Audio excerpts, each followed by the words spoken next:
Queridos ouvintes, sejam bem-vindos a mais uma história que aquece o coração.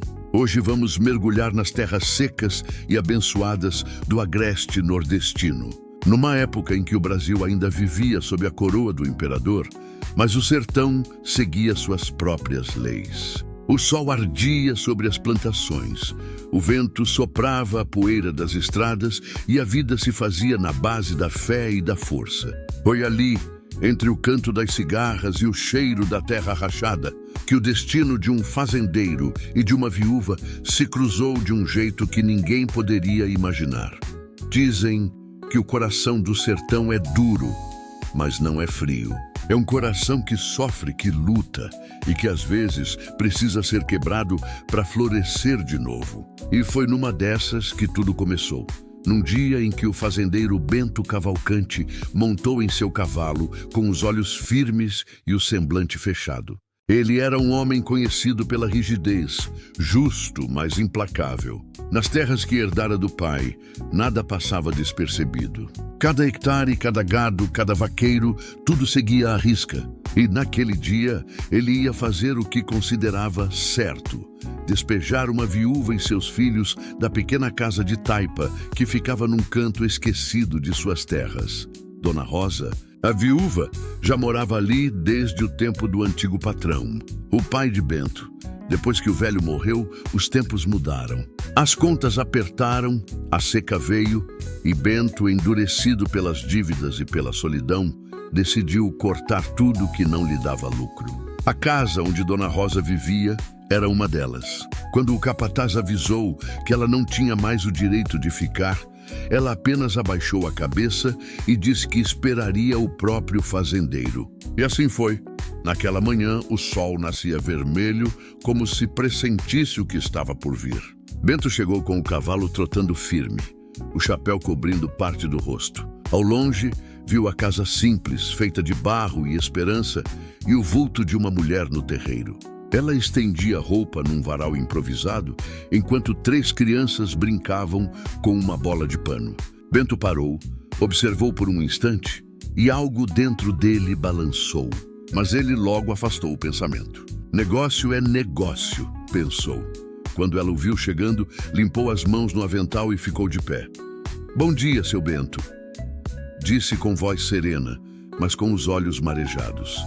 "Bom dia, Dona Rosa. Vim resolver aquela pendência. A senhora já sabe o motivo da minha visita." Ela assentiu com a cabeça, respirou fundo e respondeu: "Sei sim, seu Bento. Mas antes do senhor me mandar embora, queria que visse uma coisa." Ela chamou as crianças. O menorzinho de uns 5 anos veio correndo com um carrinho de madeira na mão. O do meio trazia um balde vazio e o mais velho carregava um caderno surrado. "São meus meninos, seu Bento. Eu ensino eles a ler com o que ainda lembro da escola que o pai deles pagava antes de partir. A gente vive do que Deus manda e do que o chão permite. Não peço esmola, só um canto para continuar criando eles direito." Bento tentou manter o olhar firme, mas aquelas palavras lhe atingiram como um trovão silencioso. Ele não esperava por aquilo. Era para ser uma visita rápida, sem emoção, sem conversa. Mas ver aquelas crianças ali, descalças, com o rosto sujo de poeira e o brilho nos olhos, fez o tempo parar. Dona Rosa então pegou uma carta velha, dobrada e amarelada pelo tempo. Entregou a ele. "Essa carta foi escrita pelo pai do senhor, seu Bento.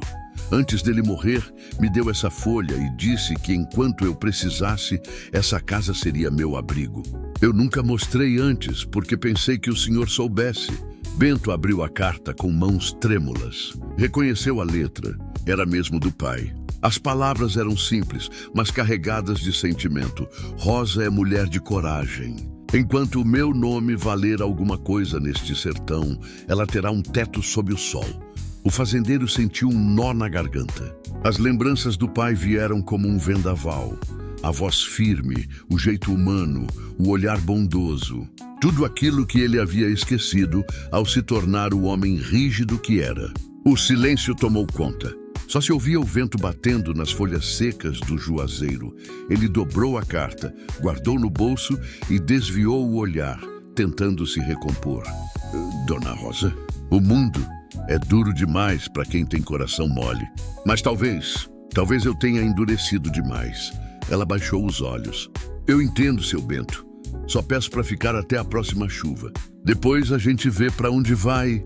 Mas naquele instante, algo dentro de Bento quebrou de vez. Ele olhou para os meninos, olhou para a casa e viu mais do que barro e pobreza. Viu um lar, viu o mesmo brilho de esperança que o pai dele sempre dizia que valia mais do que ouro. Então ele desceu do cavalo, tirou o chapéu e disse: Dona Rosa, ninguém vai sair daqui. Essa casa é sua. E se quiser, pode cuidar da horta nova que vou mandar fazer.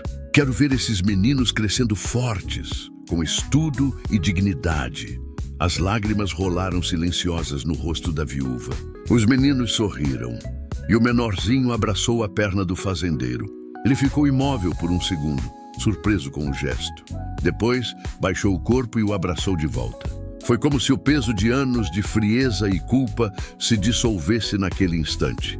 Nos dias seguintes, Bento voltou à casa várias vezes. Levou ferramentas, sementes e até chamou o professor da vila para ensinar os garotos. O povo começou a comentar.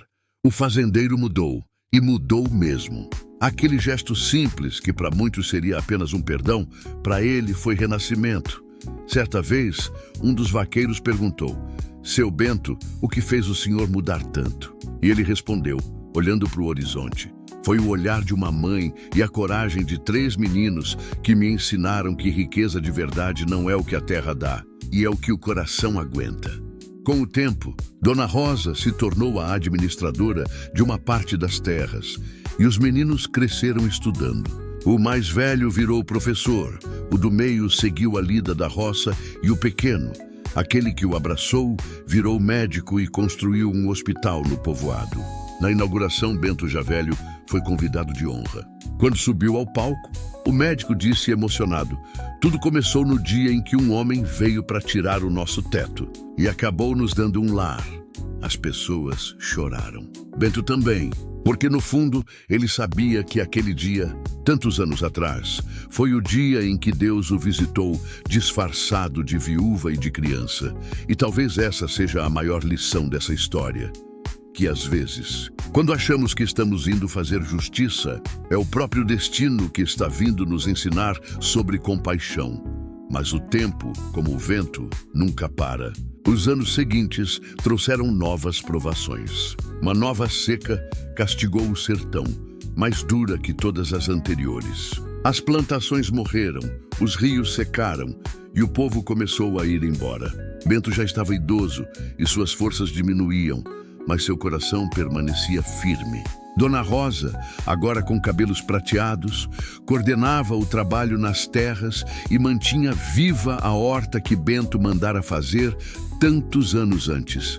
Numa tarde cinzenta, quando o vento trazia o cheiro da poeira e da distância, Bento caiu doente. Os médicos do vilarejo nada podiam fazer. Foi então que o pequeno, agora Dr. Joaquim, voltou às pressas. Ajoelhou-se ao lado do velho fazendeiro e segurou sua mão.